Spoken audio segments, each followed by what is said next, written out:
ना हल्दी लगाना पड़े और ना फिटकरी।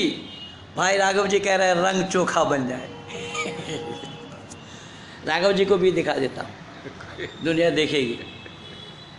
ये राघव जी कह रहे हैं कि रंग चोखा बन जाए। रंग चोखा बनने के लिए क्या करना है इनको? ये कह रहे हैं हमें खर्च करना ना पड़े। भाई बिना खर्च किए सामान का बनना संभव होगा है?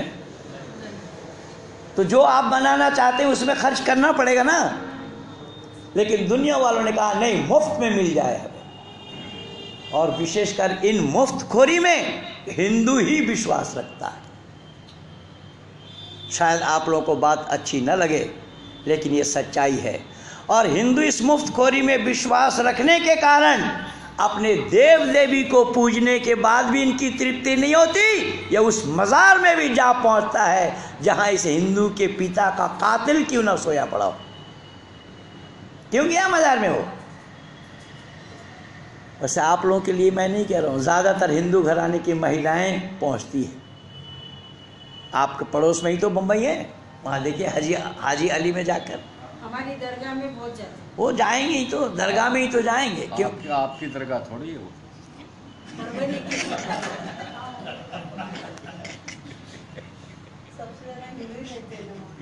मैं निवेदन कर रहा हूँ, ये हुआ क्यों?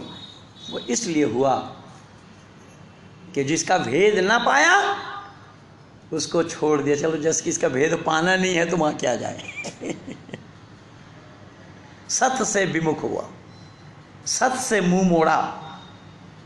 अरे भेद न पाया है इसका मतलब ये हुआ क्या उसको खोजना नहीं चाहिए?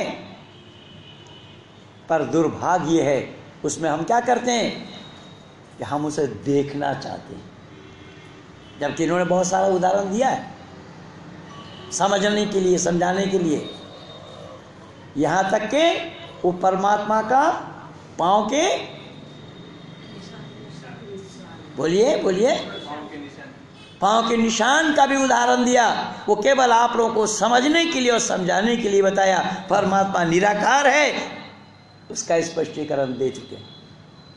जब परमात्मा निराकार है तो परमात्मा के पाँव का निशान होना बोलिए तो संभव नहीं। इन्होंने दोनों चीज आपके सामने रखे हैं कि ऐ लोगों, ये तुम्हारी गलतफहमी है, तुम उसे देखना चाहते हो, वहाँ का विषय ही नहीं है। क्या बोला? परमात्मा आँख का विषय। लेकिन मैं आज एक पते की बात आप लोगों को बता रहा हूँ कि जो लोग परमात्मा को आँख से देखना चाहते हैं, क्योंकि आँख के सिवा और देखने का कोई यंत्र, ये पांचों के पांच ज्ञानेंद्रिय एक जगह है। परमात्मा को लोग देखना चाहते हैं और इस्लाम वालों की मान्यता है कि हमारा अल्लाह निराकार है। लेकिन मैं दावा के साथ कह रहा हूँ कि भले ही ये लोग अल्लाह को निराकार कह रहे होंगे, लेकिन कुरान में अल्लाह साकार है।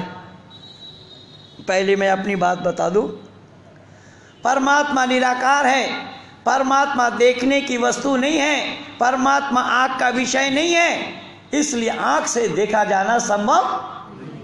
अब छोड़िए परमात्मा को, जिस परमात्मा को लोग आँख से देखना चाहते हैं, छोड़िए उन परमात्मा को कि परमात्मा आँख से देखा जा सकता है या नहीं। हम और आप बोलते हैं, चलते हैं, फिरते हैं, खाते हैं, पीते हैं, किसके कारण है? परमात्मा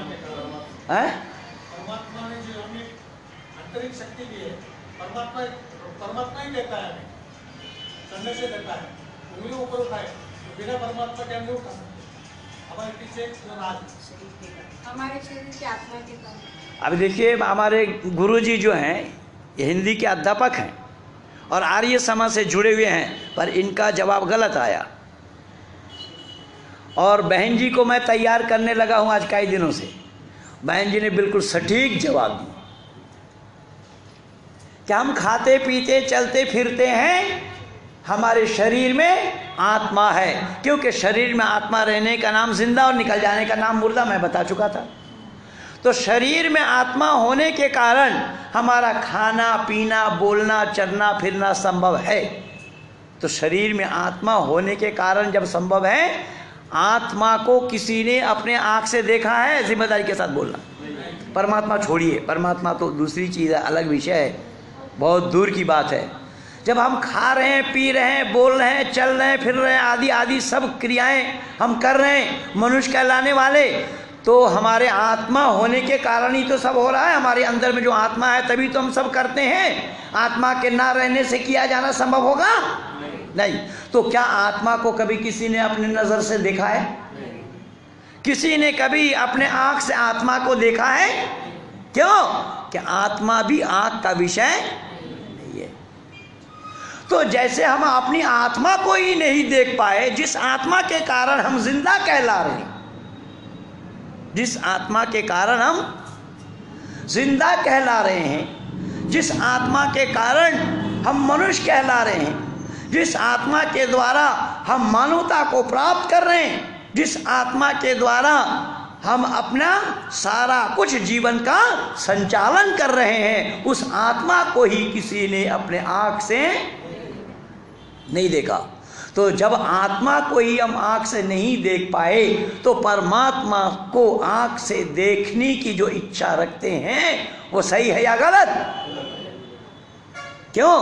कि वो परमात्मा आँख का विषय नहीं है। इसलिए वेद मुक़द्दस में परमात्मा का उपदेश आया है। यजुर्वेद के 40 अध्याय का मंत्र है, तज्जति तन्नैजति तद्दूरे तद्वंतिके। क्या है दुनिया के लोगों, तुम परमात्मा को देखना चाहते हो, लेकिन तुम्हें ये ज्ञान ही नहीं है। परमात्मा को तुम देखोगे क्या? देखना उसको होता है जो सामने हो, दूर में हो, आगे हो, इधर उधर हो, उसको देखना होता है। मैं तो तुमसे अलग नहीं। भले ही हमने अपने हिसाब जोड़ते हुए परमात्मा को ढूंढना चाहा, देखना चाहा, पर वेद में परमात्मा का उपदेश है कि ढूंढने वाला मूर्ख होता है, अज्ञानी होता है। किसको ढूंढने वाला? परमात्मा को ढूंढने वाला अज्ञानी होता है। क्यों? अरे ढूंढा तो तब जाता है जब कोई खो जाए, तब ढूंढा जाता है। वो परमात्मा सर्वव्यापक है, हमारे अंदर हमारे बाहर भी है। ढूंढने का कोई सवाल, ढूंढा उसको जाएगा जो हमसे अलग होगा, जो हमसे दूर होगा। इसीलिए वेद कहता है कि वो ढूंढने वाला मूर्ख है। क्यों? वो तुमसे अलग नहीं है, तुम्हारे अंदर है और तुम्हारे बाहर भी है। तो तुम कहाँ ढूंढ रहे हो? इसीलिए वेद कहता है मूर्ख है वो, अज्ञानी है, मूढ़ है जो उसे ढूंढता है, क्योंकि वो खोने की वस्तु। स्वर से स्वर मिला करके बोलिए, ताकि इस रिकॉर्ड को मैं डालूंगा YouTube में, तो दुनिया के 29 लाख लोग मेरे साथ जुड़े हैं। इनको दिखाया कब? हमारे बाबू दयानंद जी को भी दिखाया। 29 लाख लोगों के पास और भी रोज़ाना जुड़ते रहते। आप लोगों की आवाज़ भी मैं उन लोगों तक पहुंचाना चाहता हूं कि मैं इंद्रपाल जी अकेले नहीं बोल रहे थे, वहाँ पर बहुत सारे भक्तजन श्रोतागण सुन रहे थे। इसीलिए मैं चाहता हूँ आप लोगों की आवाज़। मैंने निवेदन किया कि परमात्मा का यही उपदेश है, कह रहे मुझे ढूंढ रहे हो, मुझे तुमने खोया क्यों? क्या बोला? क्यों? मैं तो पिता हूं, और पिता नहीं, पिताओं का भी पिता हूं। मैं तो तुम्हारे नजदीक हो, तुम्हारे सामने हो, तुम्हारे आगे हो, पीछे भी मैं सर्वव्यापक हूं, सब जगह ओतप्रोत हूं। इसीलिए वेद कहता है दूरी 3 प्रकार की होती है। एक दूरी है स्थान की, एक दूरी है काल की, एक दूरी है ज्ञान की। इसीलिए परमात्मा को उपदेश है कि हमें ढूंढने वाला अज्ञानी होता है। स्थान की दूरी क्या है? आपके महाराष्ट्र की राजधानी कहाँ है? मुंबई। हम लोग बैठे कहाँ हैं? परभनी में। तो परभनी से बैठे बैठे मुंबई को देखा जा सकता है क्या? नहीं। ये स्थान की दूरी है। जो दूर होगा वो दिखाई नहीं देगा, और जो नजदीक होगा वो भी दिखाई। इसलिए वेद कहता है तज्जति तन्नई जति ए जति न ए जति। ऐ लोगो, वो दूर भी नहीं और उस हर जगह वो तो प्रोत है। जो दूर होगा वो दिखाई नहीं देगा, और जो नजदीक होगा वो भी दिखाई नहीं देगा। और इसके बावजूद भी परमात्मा तो आंख का विषय नहीं है। परमात्मा विषय है आत्मा का। जैसे आत्मा को हमने आंख से नहीं देखा, देखा जाना संभव नहीं, ऐसा ही परमात्मा को आंख से देखा जाना संभव नहीं है। काल की दूरी क्या है? मर्यादा पुरुषोत्तम राम का काल आज से 9.5 लाख वर्ष पहले का, और हम उनके बाद 9.5 लाख वर्ष के बाद आए हैं। क्या राम को हम लोगों ने देखा है? हैं? मुझे लग रहा है परभनी वालों ने देखा, इसीलिए चुप है सब। राम को देखा नहीं, उस काल में हम थे नहीं, कहां से देखते? ये काल की दूरी है। परमात्मा का उपदेश है ये दूरी, जो दूर होगा वो देखेगा नहीं। योगेश्वर कृष्ण के काल 5000 वर्ष पहले का था। क्या हमने आपने देखा है? नहीं, उस काल में हम नहीं थे। लेकिन परमात्मा हर काल में है। क्या बोला? अरे जरा जुबान शुद्ध कर लो, ये आनंद और कहीं नहीं मिलेगा यार। ये समाज के मंच को छोड़ करके दुनिया वाले जानते नहीं है परमात्मा को। मैंने निवेदन किया कि राम के काल में हम नहीं थे, हमने नहीं देखा। योगेश्वर कृष्ण के काल में हम नहीं थे, हमने नहीं देखा, और उन लोगों ने भी हमें नहीं देखा। लेकिन परमात्मा का उपदेश है, अरे जब भी हम थे, आज भी हैं और आगे भी रहेंगे। हम अलग नहीं है, हम दूर नहीं है। बोले देखो, जो नजदीक होगा वो भी नहीं देखोगे। मैं नजदीक से भी नजदीक हूं, लेकिन देख नहीं सकोगे। क्यों? बोले जो नजदीक होगा वो भी दिखाई नहीं देगा। ये तो दूरी की बात आ गई, स्थान की दूरी और काल की दूरी। अब नजदीक हो तो नहीं देख सकते। अच्छा बंधुओं जरा विचार करना, और ये बहनें जरा बतलाना, हम और आप देखते किस चीज से हैं? आंख से, आंखों से। कई आंख हैं क्या? बहुत ज्यादा है आपके पास? 2 ही है। आंख से देखते हैं। अच्छा चलिए मैं मान लेता हूं कि आंख से देखते हैं, लेकिन आंख के ऊपर ये जो पलक पड़ा हुआ है, इसको हम देख सकते हैं या शीशा के द्वारा देखना पड़ता है? जिम्मेदारी के साथ बोलिएगा, मैं जिम्मेदारी के साथ पूछ रहा हूं। बगैर शीशा लगाए, बगैर शीशा को सामने किए देख सकते हैं? क्यों बहन जी? बस आप लोग तैयार हो जाए ना, यहाँ परवनी आना मेरा सफल हो गया। मेरा परवनी आना सफल हो गया। पहले भी आया था, और पुराने लोग जानते हैं, पुराने लोग आज तक भूले नहीं हैं। और आज मैं विशेषकर आप बहनों को ये बता रहा हूँ कि आप लोग अगर बन गए तो हमारे पुरुष वर्ग वाले भी बन जाएंगे। उनको बनने में कोई कठिनाई और परेशानी नहीं होगी। लेकिन हमारे यहाँ होता है कि पुरुष वर्ग लोग बन जाते हैं, घर की महिलाओं को बनाना नहीं चाहते या बना नहीं पाते। तो लेकिन यहाँ मैं निवेदन कर रहा हूँ कि ये सारा के सारा दारोमदार बहनों के हाथ में है। आप अगर बन जाती हैं, आप लोग अगर समझ जाती हैं परमात्मा कौन है, कहाँ है, कैसा है, तो बेड़ा उद्धार हो गया। इसलिए मैंने निवेदन किया, परमात्मा का उपदेश है मैं तब भी था, अब भी हूँ और आगे भी रहूँगा। वेद कहता सूर्य चंद्रमा सौधाता यथा पूर्वमा कल्पय। वो पहले भी था, अब भी है और आगे भी रहेगा। लेकिन यही उपदेश परमात्मा का आया है कि मैं नज़दीक से नज़दीक हूँ और दूर से भी दूर हूँ। तुम अपनी अज्ञानता को दूर करो। जब तक अज्ञानता को दूर नहीं करोगे तो मुझे आत्मा के द्वारा देखा जाना संभव नहीं है। इसलिए आत्मा को परिष्कृत करो।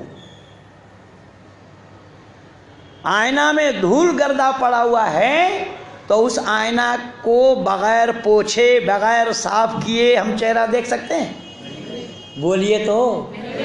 परमात्मा का उपदेश यही है कि तुमने अपनी आत्मा को शीशा में जैसा धूल गर्दा पड़ा हुआ रहता है, तुमने अपनी आत्मा में धूल गर्दा डाल रखा है। जब तक आत्मा को परिष्कृत नहीं करोगे उस आत्मा से मुझे भी देखा जाना संभव। वो आत्मा का विषय है, आँख का विषय नहीं है।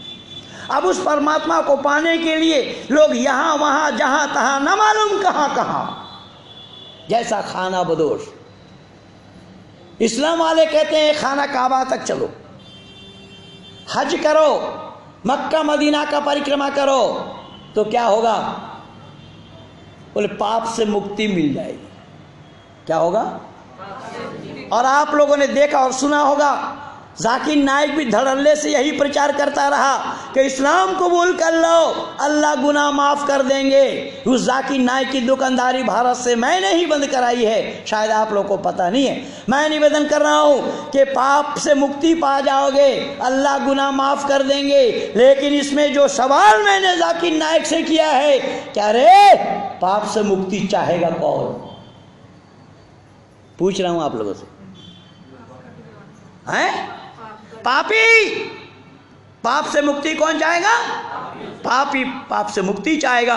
लेकिन हमारे यहाँ पर परमात्मा का उपदेश है पाप न करो। क्यों? कि तुम संतान हमारे हो। पाप हमसे नहीं होता, हम नहीं करते। क्यों? कि परमात्मा सर्वशक्तिमान नहीं, ये तो छोड़ गए, तो पूरा नहीं किया दूसरा नियम को। पवित्र और सृष्टि करता बताया ऋषि ने। परमात्मा क्या है? पवित्र है और सृष्टि करता है। जब परमात्मा पवित्र है, उस परमात्मा के हम सब संतान हैं, तो हमें अपवित्र रहना चाहिए? क्यों बहन जी, कैसा लग रहा है आपको ये 3 दिन में? मैंने निवेदन किया, परमात्मा का ये उपदेश है कि हमें पाने के लिए अपनी आत्मा को परिष्कृत करो, साफ करो, आईना को देखने लायक बनाओ। लेकिन हम ही लोग नालायक ठहरे, हम ही लोग नालायक ठहरे। आत्मा को लायक क्या बनाएंगे? मैं एक प्रमाण दे रहा हूँ। अगर जो लोग देखना चाहते हैं तो देखने के लिए कोई मस्जिद में जा रहे हैं उसको पाने के लिए, कोई गुरुद्वारा जा रहे हैं उसको पाने के लिए, कोई गिरजा जा रहे हैं उसको पाने के लिए, और कोई मंदिर जा रहे हैं उसको पाने के लिए। बहन जी आपके लिए बोल रहा हूं, कोई मंदिर जा रहे हैं उसको पाने के लिए, पर परमात्मा का उपदेश है अरे तुम जहां से चले थे मैं वहां नहीं था क्या? मंदिर तक गई ना तो घर से तो चलना पड़ा है, तो क्या घर में परमात्मा नहीं है? परमात्मा ने कहा यही तुम्हारी अज्ञानता है, तुम जानते नहीं हो, तुम्हारा ख्याल गलत है, और गलत ख्याल इसलिए है अज्ञानता। ये अज्ञानता है, इसलिए इस अज्ञानता को दूर करना पड़ेगा। जब परमात्मा सर्वव्यापक है तो वो मंदिर में नहीं, हमारे घर में है, हमारे अंदर है और हमारे बाहर भी है। इसीलिए ना मस्जिद जाने की आवश्यकता, ना मंदिर जाने की ज़रूरत, ना गिरजा घर में जाने की ज़रूरत है, आवश्यकता है, और ना गुरुद्वारा। और ये जाते क्यों हैं? इसलिए जाते हैं उन्हें मालूम नहीं है कि वह है कहाँ। समझ में आ रही है बात कुछ? उन्हें पता ही नहीं कि वह है कहाँ। इसीलिए वेद का उपदेश है ईशावास्यमिदं सर्वम यत्किंच जगत्यांग जगत तेने त्यक्तेने भुंजीथा मां गृधः कस्य सिद्धनम। ऐ लोगो, वो ईश हर जगह है। ईशावासमिदं सर्वम, वो ईश वास करने वाला है हर जगह, उससे कोई जगह खाली नहीं है। वो हर जगह ओतप्रोत है, जल में, स्थल में और गगन में वो हर जगह मौजूद है, उससे कोई जगह खाली नहीं है। इसलिए उसको हिरण्यगर्भः कहा गया। परमात्मा का नाम क्या है? एक मौलाना ने सवाल किया फेसबुक में कि साहब आप परमात्मा को सब जगह मानते हैं, तो क्या वो परमात्मा बैतुल खुला में भी है, यानी शौचालय में भी है? मैंने कहा बिल्कुल है। तो बोलो शौचालय का गंध नहीं लगता? मैंने कहा क्यों, मेरे से क्यों पूछ रहे हैं, ये जवाब तो आपके पास भी था। बोले क्या था? मैंने कहा शौचालय आप जाते हैं? बोले हाँ। शौच आपके शरीर से ही निकलता है? हाँ। वो जगह कौन सा है शरीर में रहने का? बोले मेरे पेट है। मैंने कहा जब पेट के अंदर में पखाना है, गंदगी है, उसको आप एहसास करते हैं? बोले नहीं। मैंने कहा यही प्रमाण है, ये ब्रह्मांड भी परमात्मा के पेट के अंदर में है, इसीलिए परमात्मा को गंध लगने का कोई सवाल ही पैदा नहीं होता। पर दुनिया वालों ने जाना नहीं, इसलिए जाकिर नाइक कह रहा है अल्लाह हर जगह नहीं है, एक स्थान विशेष में है। कुरान कह रहा है वलक़द ख़लक़नस समावाति वल अर्ज़ फ़ी सित्तति अय्यामिन सुम्मा इस्तवा अलल अर्शि युदब्बिरुल अम्र युफ़स्सिलुल आयात। अल्लाह ताला ने 6 दिन में ज़मीन और आसमान को बनाया, 7वां दिन अर्श करार पकड़ा। अर्श कहाँ है? 7वां आसमान पर है। अगर 7वां आसमान पर अर्श है अल्लाह का, अल्लाह के सिंहासन का नाम अर्श है, अर्श मुअल्ला कहा जाता है। तो अल्लाह उस सिंहासन पर बैठते हैं, तो दुनिया में अल्लाह है?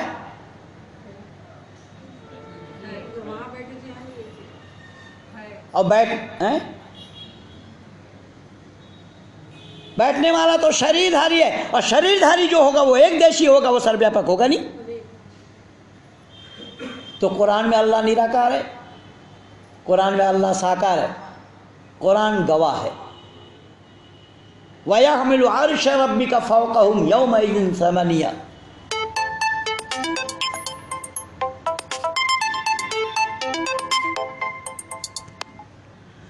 कुरान में अल्लाह ने जिक्र फरमाया कि 7वां आसमान से जब अल्लाह क़यामत के दिन उतरेंगे, जिस सिंहासन पर बैठ करके उतरेंगे, उस सिंहासन को 8 फरिश्ते थामे हुए होंगे, रोके होंगे। तो बैठने वाला शरीरधारी होगा या निराकार होगा? इसलिए मैं निवेदन कर रहा हूं, कुरान का हो या बाइबल का हो, गॉड या अल्लाह सर्वव्यापक नहीं है। इन्होंने एक देशी मान रखा है, ऐसे अनेक प्रमाण है। यूट्यूब में भी मेरा वीडियो लगा हुआ है।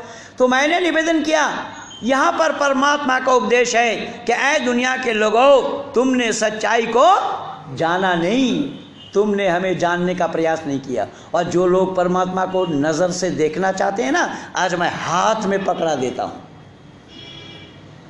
पकड़ेंगी?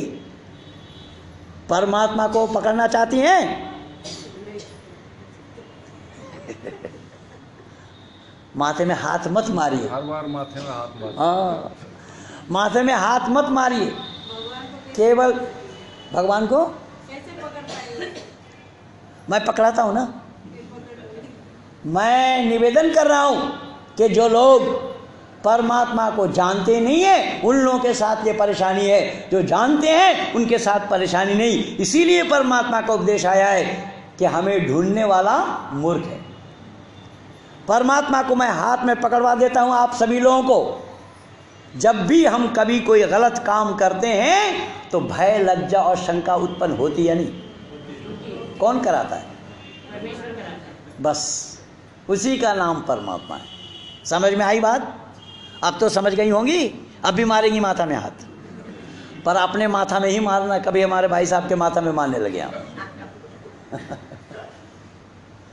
मैं निवेदन कर रहा हूं, दुनिया वालों ने इस सच्चाई को जानने का प्रयास नहीं किया। अगर दुनिया के लोग इस सच्चाई को जानने का प्रयास करते होते तो आज मानव जीवन सफल से सफलतम की ओर ले जा सकते थे, लेकिन हमने जाना नहीं। इसलिए परमात्मा को उपदेश है कि तुमने गुनाहों का माफ़ी चाहा, पाप से मुक्ति चाहा, पर पाप करने वाला ही पाप से मुक्ति चाहेगा। लेकिन हमारे ऋषि मुनियों ने उपदेश दिया है, पाप करना मनुष्य का काम नहीं है, पाप से बचना चाहिए। हाँ, मनुष्य कमज़ोर होने के कारण जाने अनजाने में पाप, बोलिए, सर में हाथ मत मारिए, जल्दी बोलिए, जाने अनजाने में पाप हो सकता है ना, कर बैठते हैं। हो सकता है क्यों कह रही हैं आप? जाने अनजाने में पाप कर बैठते हैं, पर याद रखना, पाप से परमात्मा कभी भी हमें मुक्ति नहीं देंगे, सजा दे करके हमारे ऊपर दया करेंगे। ये दयालु बता रहे थे। तो आप लोग सोचेंगे परमात्मा अगर सजा ही दिया तो दया काहे का है? भाई दया है काहे का? जब उसने सजा दिया तो काहे का दया है? किस बात की दया है? परमात्मा का उपदेश है, क्या है मेरे संतानों, ऐ मेरे बेटे और बेटियों,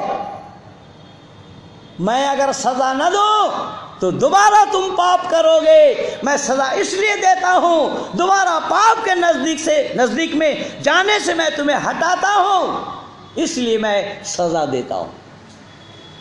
सजा किस लिए दिया परमात्मा? अरे बोलो तो सही, समझ में आ रही है?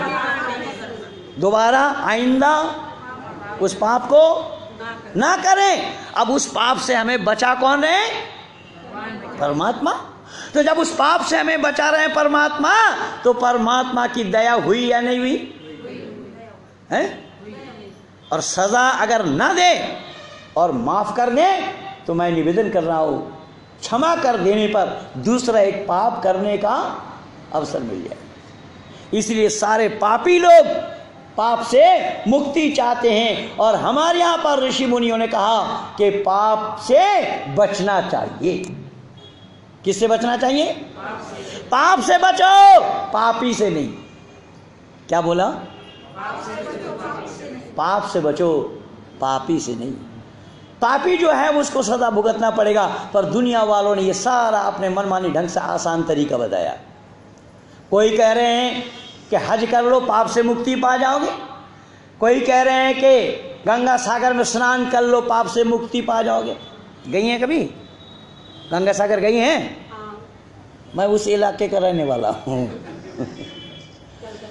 गंगा सागर, हाँ, कलकत्ता से तो दूर है, लगभग 70-75 किलोमीटर है गंगा सागर। नदी पार करके तब जाना पड़ता।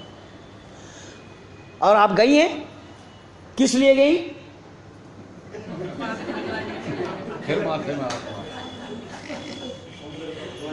पाप धोने के लिए। सुनिए, ये मैं प्रैक्टिकल बता रहा हूँ। पर बहन जी, बार गंगा सागर एक बार कहलाता है। सही बात। ये कह रही हैं कि लोग कहते हैं हर तीर्थ बार गंगा सागर एक बार। अच्छा बहन जी, मैं जिम्मेदारी के साथ पूछ रहा हूँ आप लोगों से, और आप भी जिम्मेदारी के साथ जवाब देना कि हर तीर्थ बार गंगा सागर एक बार। गंगा सागर में नहाने से पाप से हम मुक्त हो जाते हैं। तो हमारा पाप कहाँ गया? गंगा। तो पाप किया हमने, और पाप का बोझ किस पर डाला? चलिए माई गंगा से ही पूछ लेते हैं आज एक बार। माँ गंगा से ही पूछते हैं, क्या माई गंगा, क्या आप पापिन हो? बोले क्यों? बोले हम दुनिया के लोग दुनिया में पाप करते हैं, यहीं आकर के धोते हैं, हम तो पाप से मुक्ति पा गए या मुक्त हो गए, पाप तो हमारा यहीं है। कहाँ है पाप? गंगा जी में बह गया। ये कह रही है गंगा जी में बह गया। देखिए, और गंगा जी बहा करके कहाँ देती हैं? समुद्र में। अब देखिए, ये खुद कह रही है इस बात को। इसका मतलब जानबूझ करके ये सारा काम हुआ है। इनको पता है कि जिस पाप को हम गंगा में धोए, गंगा अपने पास नहीं रखी, गंगा ने धकेल दिया। कहाँ? सागर में। आगे सागर है, समुद्र है, बंगाल जिसको कहा जाता है, बंगाल की खाड़ी जिनको कहा जाता है। वहाँ कपिल मुनि का आश्रम है, ऋषि कपिल का आश्रम है वहाँ पर। और मेरे देखा देखी उस मंदिर को 3 बार हटाया गया। पानी आ जाता वहाँ से, फिर हटा देते। खैर, तो मैंने निवेदन किया, गंगा ने बहा दिया कहाँ? सागर को। तो चलिए सागर से ही पूछ लेते हैं। बोले सागर, क्या तुम पापी हो? बोले क्यों? हमने तो पाप किया था धरती पर, उसको गंगा में धोया, गंगा ने तुम्हारे पास दिया।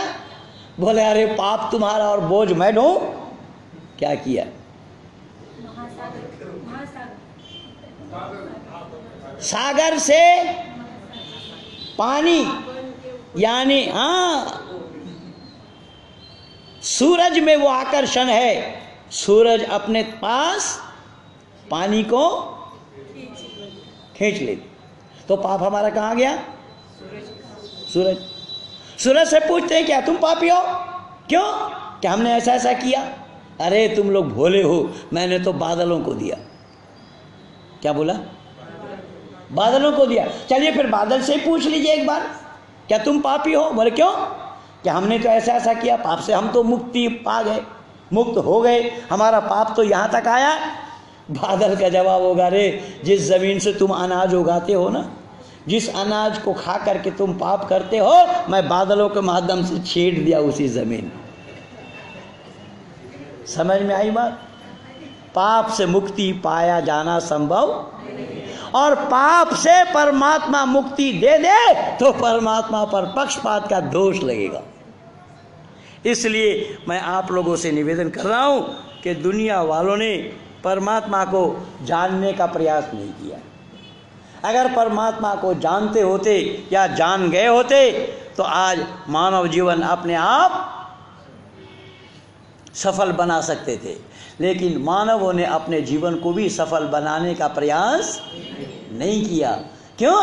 कि यही अज्ञानता है, यही वेद का उपदेश है, तज्जति तन्नहिजति तद्दुरे तद्वंतिके। ये तुम्हारी अज्ञानता है कि तुम उसे ढूंढते हो, और ढूंढने वाला मूर्ख होता है। ये मैं नहीं कह रहा हूँ, स्वयं परम पिता परमात्मा का उपदेश है। क्यों? कि परमात्मा को उपदेश है कि अरे तुम हमारे संतान हो और तुम्हें छोड़कर मैं चला जाऊं। ये संभव होगा क्या? बोले ये पिता का काम नहीं है। बोले याद रखना, मैं केवल पिता नहीं हूं, मैं माता भी हूं। क्या बोला? मैं केवल पिता नहीं, मैं माता भी हूं। बोले मैं केवल माता भी नहीं, बंधु भी हूं और अभी हूं। इसलिए भले ही तुम लोगों ने हमें छोड़ दिया होगा, किंतु मैं तो कभी भी किसी को नहीं छोड़ा। क्यों? कि अगर मैं किसी को छोड़ दूं फिर पिता कहलाने के हकदार, बोलिए तो। इसलिए वेद कहता है क्या? ओम सनो बंधुर्जनिता सविधाता धामानि वेद भुवनानि विश्वा यत्र देवा अमृत मानसाण स्थितिये धामन्न दैरयन्त्य। ऐ लोगों, वो परमात्मा सब लोगों के भ्राता के समान सुखदायक। यहाँ वेद में नहीं कहा कि केवल आर्य समाजियों के भ्राता के समान है, आर्य समाजियों को सुख देता है, केवल सनातनियों के भ्राता के समान है, सनातनियों को सुख देता है, या भारतीयों के भ्राता के समान है, भारतीयों को सुख देता